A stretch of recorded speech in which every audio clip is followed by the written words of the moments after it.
नमस्कार मित्रांनो, मी किरण कोळी घेऊन आलेलो आहे तुमच्यासाठी आजचा IPL क्रिकेटचा हा एपिसोड. ठीक आहे, तर आज मित्रांनो कोणाची मॅच आहे माहिती आहे का तुम्हाला? नाही माहिती ना, मी सांगतो तुम्हाला. तर आज आहे मित्रांनो पंजाब वर्सेस चेन्नई. तर आज हा मुकाबला कुठे खेळवला जाणार आहे, त्यामध्ये कोण चांगलं खेळाडू खेळू शकतं, आजची पिच रिपोर्ट कशी असेल, तर आज या पिचवर कोण चांगलं खेळाडू खेळेल, ठीक आहे, प्लेइंग 11 मध्ये कोण कोण असेल, आणि ही मॅच मध्ये अगोदर काय इतिहास आहे या पिचवरचा, हे सगळं काही मी घेऊन आलेलो आहे तुमच्यासाठी ही माहिती. तर नक्की हा एपिसोड तुम्ही पूर्ण बघा, कुठेही चुकवू नका, स्किप करू नका. ठीक आहे, तर आपण सुरू करूया. तर मित्रांनो, आजची ही चेन्नई वर्सेस पंजाब ही मॅच खेळवली जाणार आहे ती चेन्नईच्या होम ग्राउंडवर, म्हणजेच चेन्नईमधील जे M.A. चिदंबरम स्टेडियम आहे, ह्या स्टेडियमवर ही मॅच आजची खेळवली जाणार आहे. तर ह्या स्टेडियमवरचा पिच रिपोर्ट काय म्हणतो, तर ह्या पिचवर लाल आणि काळी या दोन्ही मातीचे पिच आढळतात. तर जी काळ्या मातीवरची जी पिच असते त्याच्यावर आपल्याला असं दिसून येतं की ती लवकर तुटत नाही. त्याच्यामुळे जे काही आपले रन्स होतात, ठीक आहे, ते भरपूर प्रमाणात होतात. म्हणजे एक फ्लॅट प्रकारचं पिच तिथे मिळते जिथे काळी माती असते. या काळी मातीचे जे पिच असतात तिथे जास्त रन झालेले आपल्याला दिसून येतात. एक पाटा पिच टाईपमध्ये एक पिच बनते, बॉलला जास्त तिथे मुवमेंट भेटत नाही. तर अशा प्रकारची ती काळी मातीची पिच असते. आणि लाल मातीची जिथे पिच असते तिथे सुरुवातीला तर ती असते व्यवस्थित फ्लॅट पिच, पण त्याच्यानंतर ती हळूहळू तुटायला लागते आणि नंतर मग थोडीशी बॉलर फ्रेंडली पण ती होऊन जाते. ठीक आहे, तर अशा प्रकारचे पिच मिळतील. तर आजची जी मॅच आहे ती कशा प्रकारच्या पिचवर खेळवली जाईल ते सांगता येत नाही, पण इकडचं ते पिच दोन्ही प्रकारची पिच आपल्याला ह्या स्टेडियमवर त्याची दिसून येते. तर ह्या स्टेडियमवर आतापर्यंत टोटल 90 मॅच खेळवल्या गेलेल्या आहेत. ठीक आहे, किती 90 मॅच. तर ह्या 90 मॅच पैकी ज्या टीमने बॅटिंग फर्स्ट केलेली आहे त्या टीमने 50 मॅच जिंकलेल्या आहेत. 50 मॅच, 90 पैकी 50 मॅच बॅटिंग पहिलं करणाऱ्या टीमने जिंकलेले आहेत. तर त्याच्यावरून कळतं की जी टीम बॅटिंग पहिली करणार तिला जिंकण्याचे चान्सेस जास्त आहेत मित्रांनो, लक्षात ठेवा. आणि बॅटिंग सेकंड करणारी टीम आहे ती 40 वेळा जिंकलेली आहे. म्हणजे एव्हरेजने 60-40 असा एव्हरेज आपण पकडू शकतो थोडक्यात. ठीक आहे, तर असं काही बॅटिंग फर्स्ट आणि बॅटिंग सेकंडचा एव्हरेज आहे ह्या ग्राउंडवरचा. आणि एव्हरेज फर्स्ट इनिंग स्कोर किती असेल, तर रेकॉर्ड असा सांगतो की 165 ते 175 हा एव्हरेज स्कोर आहे या ग्राउंडच्या पिचवर. ओके, आणि हायेस्ट टोटल इथे किती लागली आहे, तर हायेस्ट टोटल एकदमच वेगळं सांगतं की हायेस्ट टोटल इथे 245चा हायेस्ट टोटल लावलेला आहे. आणि ते कोणी लावलंय माहिती तुम्हाला? ते आताच्या म्हणजे या मॅच मध्ये खेळणाऱ्याच एका टीमने लावलं. कोण आहे, गेस करा ती टीम? नाही ना, ती टीम आहे CSK, चेन्नई सुपर किंग. याच टीमने या स्टेडियमवर 245चा हायेस्ट स्कोर मारलेला आहे. आणि लोएस्ट स्कोर ह्या स्टेडियममध्ये या पिचवर इथे 70चा लोएस्ट स्कोर झालेला आपल्याला आढळून येत, अशी या ग्राउंडवरची हिस्ट्री आपल्याला सांगते. ठीक आहे, तर हायेस्ट चेस इथे किती झालेला आहे माहिती का? सांगतो ना, हायेस्ट चेस इथे 231 पर्यंत स्कोर आहे, तो हायेस्ट चेस झालेला आहे. आणि लोएस्ट डिफेंड किती झालेला आहे, तर लोएस्ट डिफेंड 126 एवढा लोएस्ट डिफेंड या स्टेडियम मध्ये झालेला आपल्याला आढळून येतो. ठीक आहे, तर हे झालं आपलं ग्राउंड वरचं हिस्ट्री. ठीक आहे, की ग्राउंड कसं आहे, या ग्राउंडचं ॲटमॉस्फिअर कशा प्रकारचं आहे, ते किती रन्स बनतील, आणि पिच कसा असेल, तर पिच रिपोर्ट आणि ग्राउंड विषयी मी थोडक्यात आता तुम्हाला सांगितलं. तर आता थोडंसं आपण जे टीम आज खेळणार आहे, ठीक आहे, तर आज ज्या टीम खेळणार आहे त्यांच्याविषयी थोडीशी माहिती मी तुम्हाला आता देतो. ठीक आहे, तर आज खेळवली जाणार आहे CSK वर्सेस पंजाब.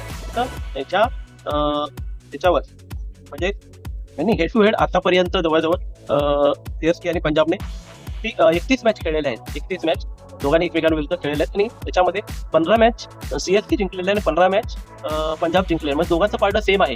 आणि एक मॅच काय झाली होती किंवा रद्द झाली होती, असं काहीतरी रेकॉर्ड आहे असं आपल्याला हिस्ट्री सांगतो. ठीक आहे, तर दोघांचं पार्ट सेम आहे. दोघं एकमेकाला खूप चांगल्या प्रकारे टक्कर देताना दिसून येतात. तर ह्याच्यावर म्हणजे टोटल मॅच ह्या ग्राउंडवर जवळजवळ 9 झालेले आहेत आतापर्यंत दोघांच्या एकमेकावर विरुद्ध या ग्राउंडवर. आणि त्याच्यामध्ये CSK जिंकलेले किती आहे, 5 मॅच जिंकले CSK.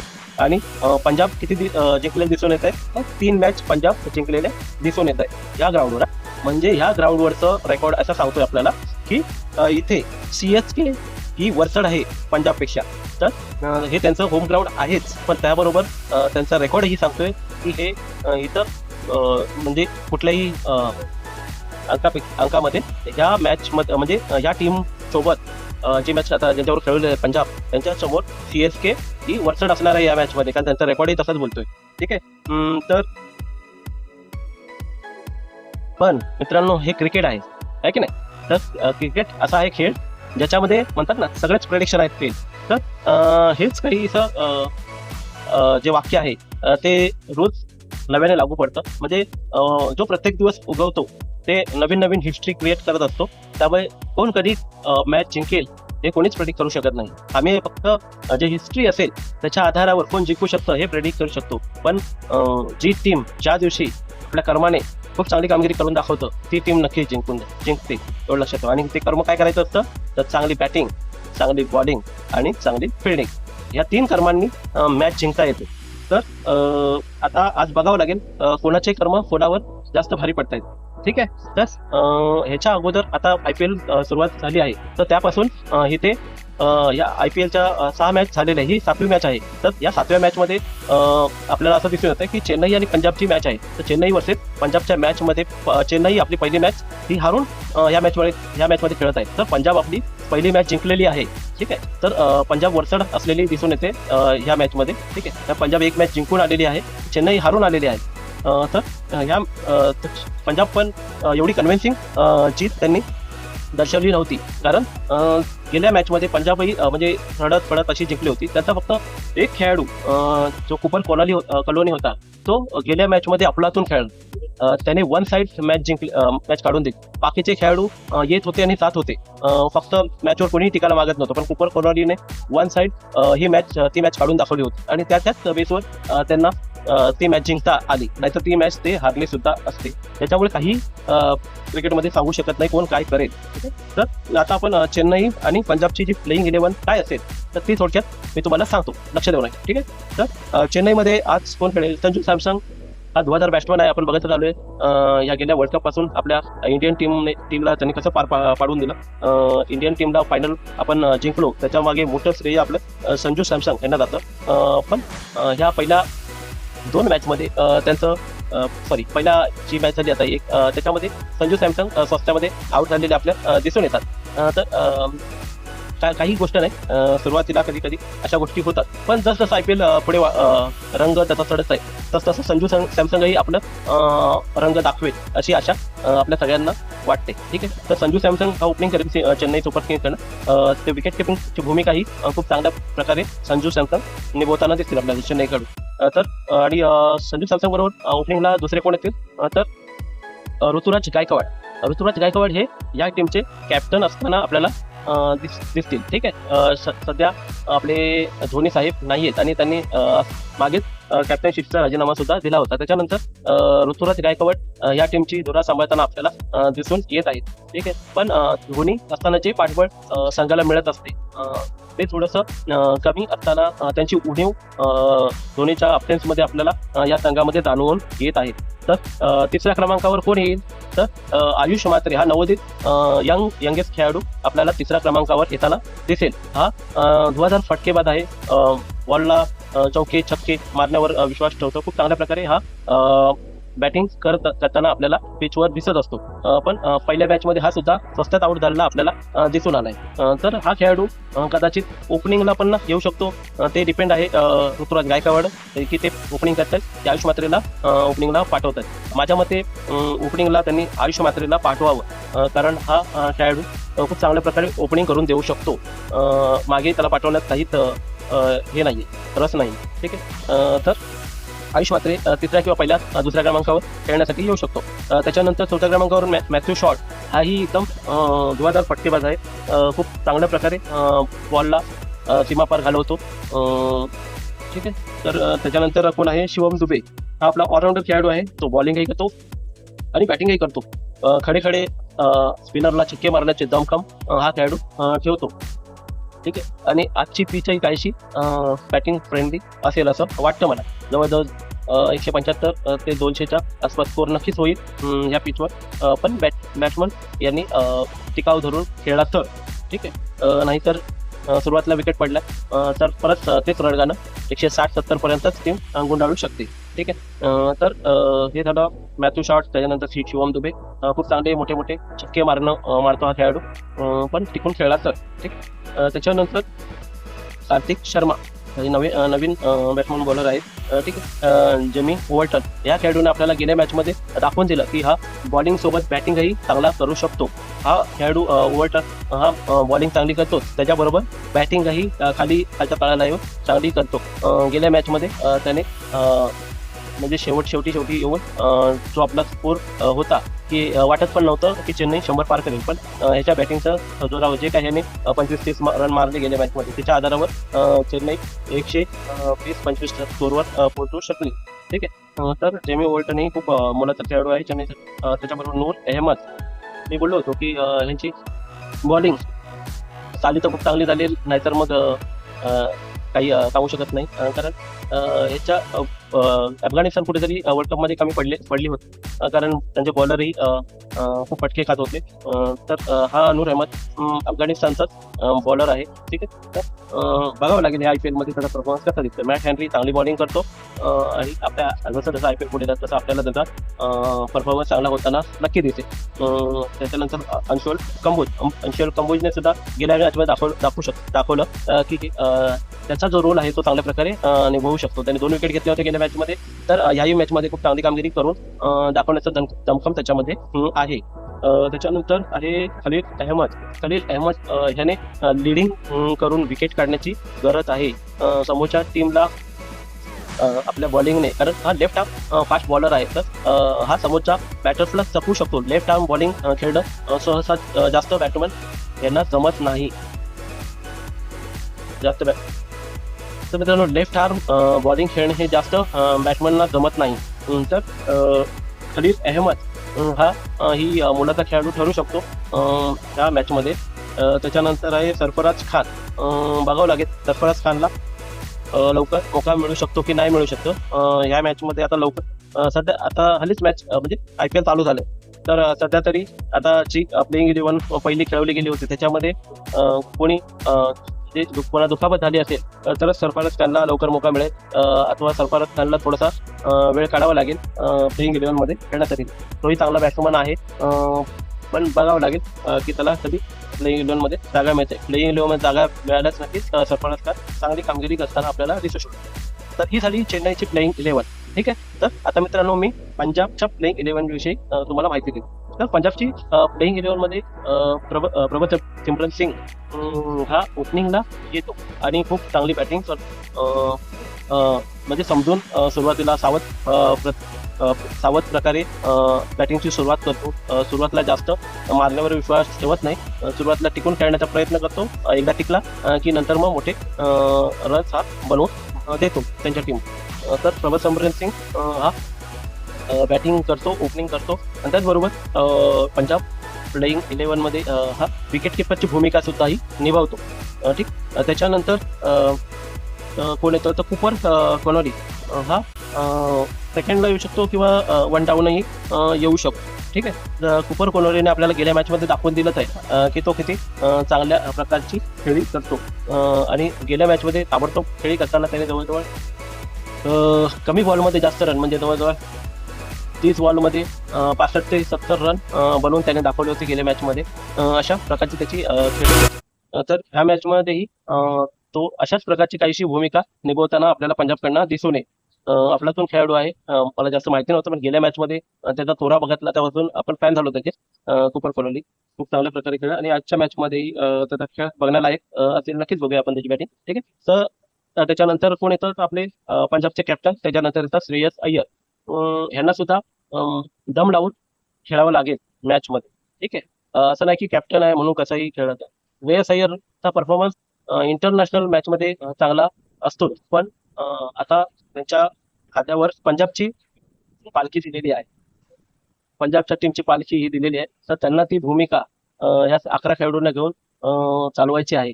तर ही भूमिका ते कशी निभवतात याच्याकडे सगळ्यांचंच लक्ष असेल. हा एक असेच एक चांगला बॅट्समन आहे, जिम्मेदार बॅट्समन आहे. तो एकदा रंगात आला तर पूर्ण संपूर्ण IPL तो गाजवून दाखवू शकतो. या प्लेअरने दाखवून दिलंय की त्या जोरावर त्यांनी जेव्हा जेव्हा कॅप्टनशिप घेतलेली आहे तेव्हा तेव्हा त्याने त्याच्या संघाला फायनल मध्ये सुद्धा नेऊन दाखवलं आहे. ठीक आहे. तर श्रेयस अय्यर अशा प्रकारचा कॅप्टन आहे. त्याच्यानंतर आहे निहार वडेरा. हाही नवोदित बॅट्समन आहे, चांगल्या प्रकारे बॅटिंग करतो असं आपल्याला दिसून येतं. आणि त्याच्यानंतर आहे शशांक सिंग, मार्कस स्टॉयनिस. शशांक सिंग चांगला खेळताना आपल्याला दिसून येईल. त्याच्याबरोबर मार्कस स्टॉयनिस हा ऑलराऊंडर खेळाडू आहे, बॅटिंगही करतो, बॉलिंगही करतो. ऑस्ट्रेलियाचा एक धडाकेबाज ऑलराऊंडर खेळाडू आहे. सुरुवात शांततेने करतो, पण टिकला तर मॅच जे पगड असतं, पालट असतं, ते कुठल्याही साईडला वळवण्याची ताकद हा खेळाडू ठेवतो. अशा प्रकारचा आहे मार्कस स्टॉयनिस. बॉलिंग करतो, त्याचबरोबर बॅटिंगही करतो. ठीक आहे. तर त्याच्यानंतर कोण आहे मार्को जेन्सन. या खेळाडूचा परफॉर्मन्स वर्ल्ड कप मध्ये म्हणजे दर्शनीय होता. त्याने बॅटिंगचा तर परफॉर्मन्स चांगला करून दाखवलंच होतं, त्याबरोबर बॉलिंगचा परफॉर्मन्सही मार्कस जॉन्सनचा खूप चांगला होता. पण ह्या IPL मध्ये होतो ना की प्रत्येक दिवस हा काहीतरी नवीन घेऊन येतं. गेल्या मॅच मध्ये त्याचा परफॉर्मन्स काय एवढा खास दिसून आला नव्हता. पण आज काहीसा नवीन दिवस आहे, नवीन ग्राउंड आहे. तर काहीतरी चांगला परफॉर्मन्स मार्को जॉन्सन कडनं आपल्याला दिसून येऊ शकतो. हा ही ऑलराऊंडर खेळाडू आहे पंजाब 11चा. त्याच्यानंतर झेवियर पार्टेज. ठीक आहे. हा ही ओव्हरटर्न सारखाच खेळाडू आहे. त्यानंतर विजय कुमार वैशाख. त्याच्यानंतर अर्षदीप सिंग ज्या टीम मधून खेळत असतो, जेव्हा जेव्हा तो टीम इंडियाकडनं खेळतो तेव्हा तेव्हा त्याचा परफॉर्मन्स आपल्याला चांगला असतोच. म्हणजे हा प्रत्येक मॅच मध्ये संघाला 2 विकेट तरी काढून देतोच, किमान 1 विकेट तरी नक्कीच तर विकेट टेकर बॉलर आहे. लेफ्ट आर्म फास्ट बॉलिंग करतो अर्षदीप सिंग. आणि चांगल्या प्रकारे विकेट मिळवतो. खाली म्हणजे शेवटचे ओव्हर असतात, खूप ओव्हरही हा खेळाडू खूप चांगल्या प्रकारे टाकतो. आणि आपल्या संघाला कमीत कमी म्हणजे समोरच्या संघाला कमीत कमी रन देण्याचा प्रयत्न त्या खेळाडूंना नक्कीच होत असतो. त्याच्यानंतर युजवेंद्र चहल. ठीक आहे. युजवेंद्र चहलचा फॅन आहे मी. खूप एका टायमाला कुलचाची जोडी भारतीय संघात खूप नाव गाजत होतं. कुलचा म्हणजे कोण? एक कुलदीप यादव आणि दुसरा युजवेंद्र चहल. तर त्याच्यापैकीच एक खेळाडू युजवेंद्र चहल हा आहे की आपल्या स्पिन बॉलिंगच्या जादूने या खेळाडूने भारतीय संघाला बऱ्याच वेळा विजयश्री मिळवून दिलेला आहे. आता तो संघाच्या बाहेर आहे. पण आता पंजाबकडनं हा खेळाडू IPL मध्ये खेळत आहे. हा खेळला तर खूप चांगल्या प्रकारे पंजाब संघाला त्याची जी कार्यक्षमता आहे ती दाखवू शकतो, देऊ शकतो. आणि चेन्नईच्या विकेट तो आज चटकावू शकतो. ठीक आहे. तर एवढा भरोशाचा खेळाडू आहे युजवेंद्र चहल. त्याच्यानंतर आहे प्रियांश आर्या. हा एक धुवाधार खेळाडू आहे असं आपल्याला दिसून येतो. हा प्रियांश आर्या हा ओपनिंगही करू शकतो. या प्रतीचा हा खेळाडू आहे.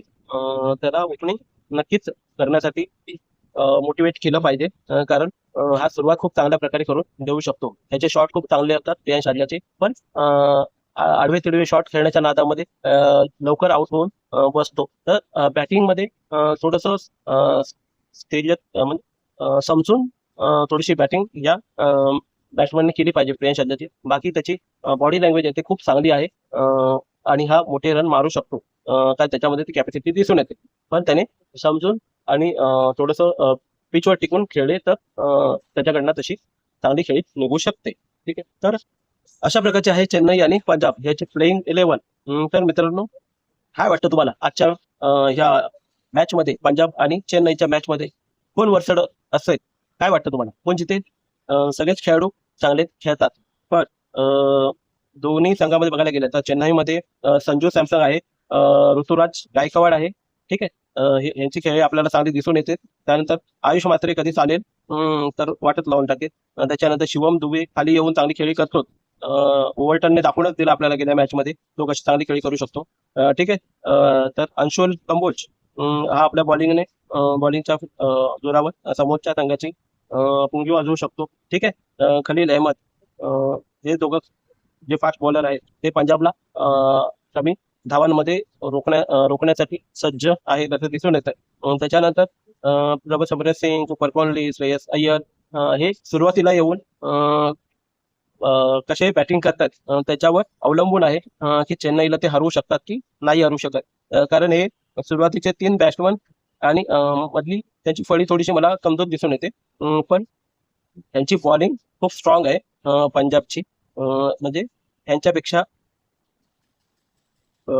चेन्नईच्या बॉलर्सपेक्षा मला पंजाब संघाची जे बॉलिंग युनिट आहे ते मला स्ट्रॉंग दिसून येत आहे. तर आपण बघितलंच आहे की ज्या स्टेडियमचं हिस्ट्री काय सांगते, ठीक आहे. ह्याच्यावर चेन्नई जास्त मॅच जिंकलेले आहे पंजाबपेक्षा आणि पिच रिपोर्टही असं सांगतोय की जो पहिला बॅटिंग करेल त्याला ही मॅच जिंकण्यासाठी एज आहे. म्हणजे तो संघ ही मॅच जिंकण्याचा जास्त दावेदार असू शकतो. तर जो कोणी टॉस जिंकेल तो नक्कीच आज फलंदाजी स्वीकारेल. कारण ह्याच्यावरचे म्हणजे ह्या पिचवरचे आणि ह्या स्टेडियमवरचे रेकॉर्डच तसे सांगत आहेत की जे पहिले बॅटिंग करतील त्यांना जिंकण्याचे पर्सेंटेज जास्त आहेत. तर मित्रांनो, आपली प्लेइंग 11 सिलेक्ट करा, ठीक आहे. सगळ्यांना बेस्ट ऑफ लक. जे कोणी फॅन्टसी ॲपवर खेळत असेल त्यांना. तर मी आता सांगितलं त्या माहितीच्या आधारावर तुम्ही तुमची प्लेइंग 11 डिसाईड करा, ठीक आहे. माझ्या मते संजू सॅमसन हा चांगला खेळाडू आहे, 1 झाला. दुसरा आहे ऋतुराज गायकवाड, 2 झाला. त्याच्यानंतर आहे आयुष म्हात्रे, 3. चौथा खेळाडू असेल माझ्याकडनं शिवम दुबे. 5वा खेळाडू असेल जेमी वॉल्टन. 6वा खेळाडू असेल अंशुर कंबोज. 7वा खेळाडू असेल पंजाबमधला कुपर कोहली. 7वा खेळाडू असेल श्रेयस अय्यर.